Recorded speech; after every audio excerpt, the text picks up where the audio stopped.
শীত মানেই কুয়াশার নীরব আগমন। ভোরের আলো ফুটতে না ফুটতেই চারপাশ ঢেকে যায় ধূসর চাদরে, যেন প্রকৃতি নিজেই কিছুক্ষণের জন্য থেমে দাঁড়ায়। ঠিক এমনই এক শীতল আবহের ইঙ্গিত দিয়ে আগামী দিনগুলোর আবহাওয়ার পূর্বাভাস দিয়েছে আবহাওয়া অধিদপ্তর। তারা জানিয়েছেন, সামনের দিনগুলোতে শীতের অনুভূতি আরও স্পষ্ট হয়ে উঠতে পারে। আবহাওয়া অধিদপ্তরের 120 ঘন্টার পূর্বাভাস অনুযায়ী দেশের অধিকাংশ এলাকায় মধ্যরাত থেকে সকাল পর্যন্ত হালকা থেকে মাঝারি, কোথাও কোথাও ঘন কুয়াশা পড়তে পারে। কোনো কোনো অঞ্চলে এই কুয়াশা দুপুর পর্যন্ত স্থায়ী হওয়ার আশঙ্কাও রয়েছে। ফলে সড়ক, নৌ ও বিমান চলাচলে সাময়িক বিঘ্ন ঘটতে পারে বলে সতর্ক করেছেন তারা।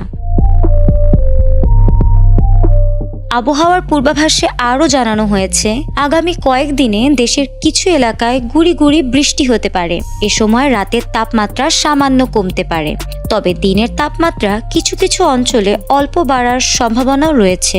1 থেকে 3 জানুয়ারি পর্যন্ত আকাশ আংশিক মেঘলা থাকলেও সামগ্রিকভাবে আবহাওয়া শুষ্ক থাকতে পারে এবং তাপমাত্রায় বড় কোনো পরিবর্তন নাও আসতে পারে। তবে 5 দিনের শেষ দিকে গিয়ে রাতের তাপমাত্রা আবারও কমার আভাস দিয়েছে আবহাওয়া অফিস। এতে করে শীতের দাপট আরও বাড়তে পারে বলে মনে করছেন সংশ্লিষ্টরা। শেষ পর্যন্ত বলা যায়, কুয়াশা আর শীতের মিশেলে সামনে অপেক্ষা করছে ধীর, নীরব আর একটু বেশি সতর্ক থাকার সময়। তাই ভোরের পথে বেরোনোর আগে সাবধানতা আর শীতের রাতে উষ্ণতার প্রস্তুতি নেওয়া জরুরি।